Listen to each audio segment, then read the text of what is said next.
Income टॅक्सची limit थेट 7 लाखावरनं 12 लाखापर्यंत नेलेली आहे।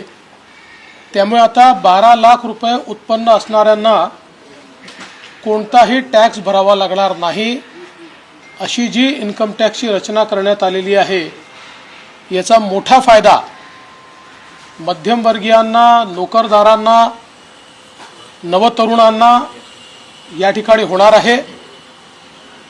याच्यामुळे एक मोठं डिस्पोजेबल इन्कम हे मध्यमवर्गीयांच्या खिशात येणार आहे आणि ते जे काही इन्कम आहे ते खर्च केल्यामुळे देशामध्ये मागणी किंवा डिमांड ज्याला म्हणतो ती देखील मोठ्या प्रमाणात वाढणार आहे, ज्याचा उपयोग देशाच्या MSME क्षेत्राला मोठ्या प्रमाणात होणार आहे।